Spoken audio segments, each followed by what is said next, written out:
Sa mga kapitbahay, nandito nga pala kami sa may mamian kasama ang aking mga co-teachers dahil nag-iisip kami ng pwede naming kainin. Alam nyo na, pagod, galing work. At nang makapag-isip-isip nga kami ay napagkasunduan na lang namin na kina Ma'am Risa na lang kami kumain. Nag-isip na lang kami ng pwede naming lutuin at mamerienda para naman masatisfied yung mga tiyan naming gutom na gutom na.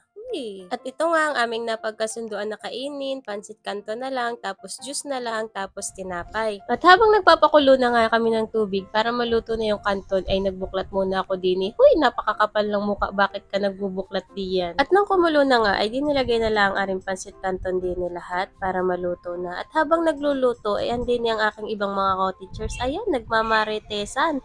Tapos hindi pa nakontento, meron din yung naglalampungan.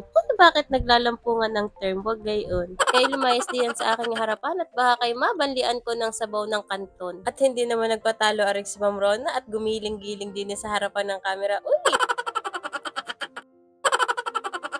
At balik na nga tayo dito sa ating niluluto, baka kung ano pang mangyari sa iba kong co-teachers dala ng gutom. Hinango na nga ari sa kahirapan at baka naman ari masobrahan na sa luto at inilagay ko na nga aring seasonings habang nakikipagmarites ako din kay Ma'am Irene. Feeling ko ipapamigay ko na lang tong kanton dahil sa mga chismis pala ang namin dito ay busog na kaming lahat. At nang okay na nga di itong pineapple naman ang aming tinimpla. Syempre hindi mawawala ang panulak. Wag kayong mag-overthink, just lang talaga yung aming tinitimpla, walang ibang lahok yan. Alam namin ang tama't mali. Hindi kami familiar dun sa nilalahok sa juice tapos sinisindihan. Uy, hala, wala talaga to. Maniwala kayo please. At nang okay na nga ang lahat ay ano pag ang bago hindi yan ay di kakainin na namin at pag-aagaw-agawan na namin. Nawa ay natatakam na kayo sa aming kinakain. Ganitong banding laang naman talaga ang ginagawa namin after class kapag katapos na yung aming trabaho. Kami naman yung tipong magkakatrabaho na sa simpleng pagkain laang ay masaya na kami. Minsan kumakain lang kami sa mga turo-turo, naglolomi, ganon. Hindi naman kailangan lagi inabongga ang lahat, kakain kayo sa bonggang restaurant. Ang importante lang naman ay sabay-sabay kayong nagre-release ng stress nyo mula sa trabaho, mula sa katrabaho. Bakit kasama ang katrabaho? Siyempre, mahalaga rin naman na itinutuon mo sa ibang bagay yung iyong sarili para naman hindi ka puro trabaho lang. So, paano ba yan mga kapitbahay? Hanggang dito na lang muna.